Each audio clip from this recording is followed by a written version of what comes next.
Hello everyone, and welcome to my devlog. My name is Mohammad Hadiansyah Suwandhy, but people tend to call me Mo for short. I'm a member of Team Nea, and in this video I am going to showcase two different things I've worked on during the development of our game. Let us begin, shall we? The first thing I'm going to show you guys is the map. Our game is a roguelite first-person /VR shooter which is set in an underground cavern. The player needs to navigate through the cave system and reach the end of the level. However, in order to progress, the player needs to enter certain rooms. Each one of these rooms is filled with enemies. The more the player progresses, the more difficult and more hostile the game appears to be. However, the player has a gun, and they could receive different types of attachments along the way to help customize their gun. Attachments such as a shotgun barrel, a sniper scope, a machine gun magazine, and more. Before I made a layout for the map, I pitched an idea to my team. What if we make rooms that would complement the use of different gun attachments? After a brief discussion, we came to the conclusion to make a cave system with branching paths, a non-linear cave. With this idea in mind, I went onto the internet to do some research. On the internet, I started looking at different cave systems from various games, such as Minecraft and Zelda. Because our game has three main attachment types, I decided to make three branching paths to complement each attachment. Since our game has a shop, I decided that the player needed to at least visit the shop once and then one last time before running into the boss. In order to do so, I placed the shops at the very beginning at the branching paths and then one where they finally converge together. After I finished the layout, I had to go ahead and think about the aesthetics of the map.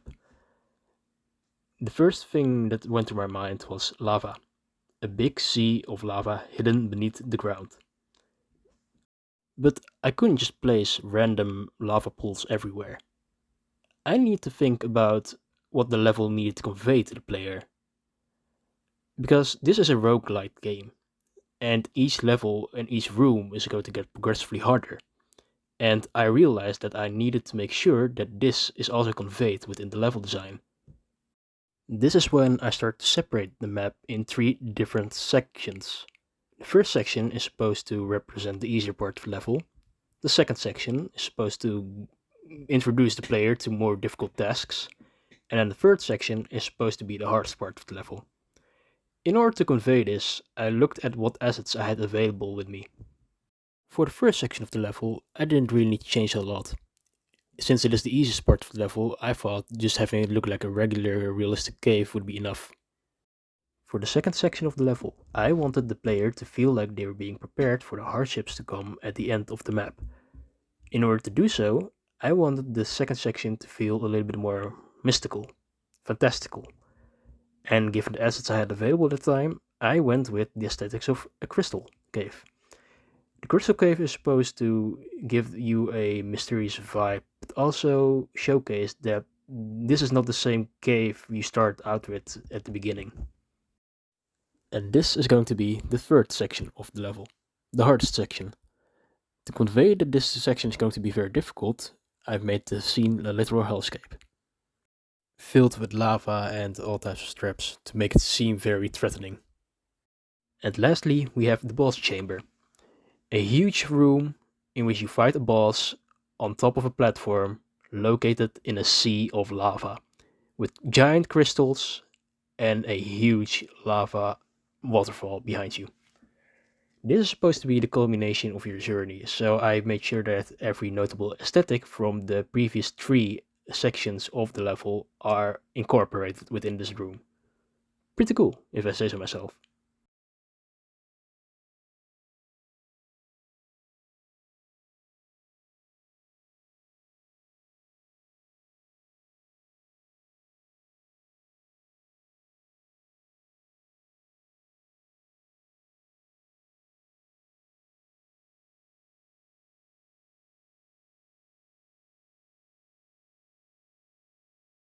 The next thing I'm going to show you guys are the enemies that I've worked on.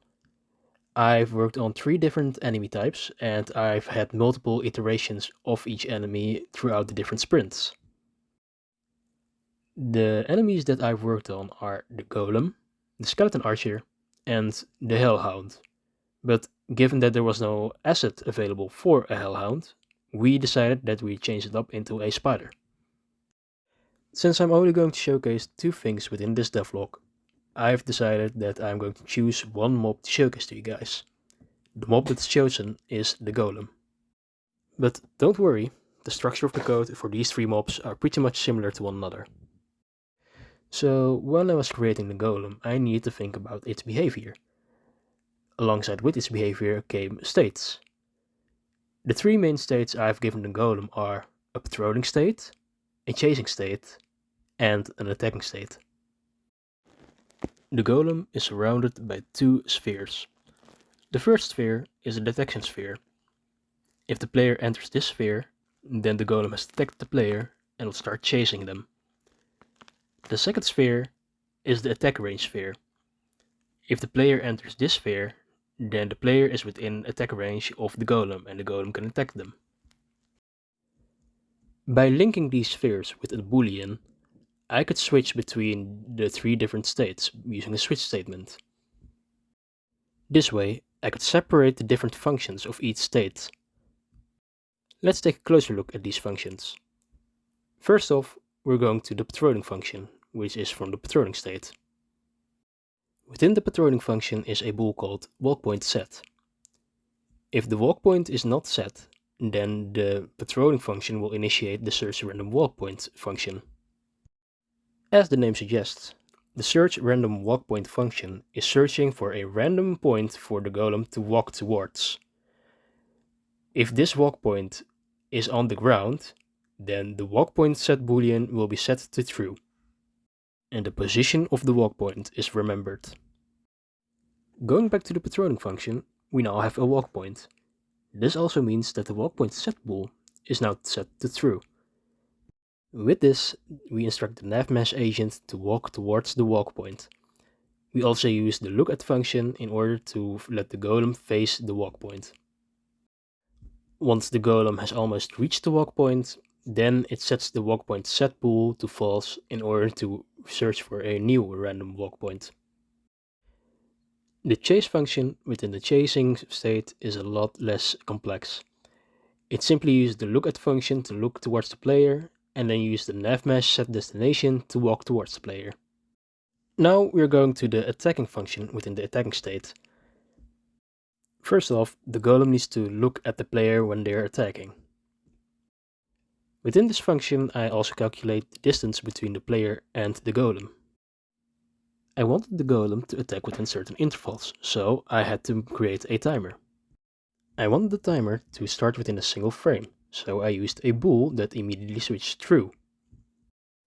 The timer uses 2 variables, time of last attack and the attack timer. The attack timer decides how big the interval is between attacks, and the time of last attack is what resets the timer every time. Every time the timer resets, an attack animation gets triggered. The die function triggers whenever the health of the Golem goes below 0. It then triggers a death animation, instantiates a coin for the player to pick up, and then invokes a despawn function. The despawn function merely destroys the game object. As you can see, the Golem also has a trigger for the walking and the idle animation.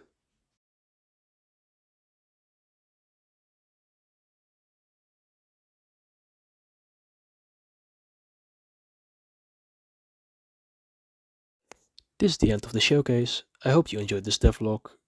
Thank you for watching and I hope to see you next time.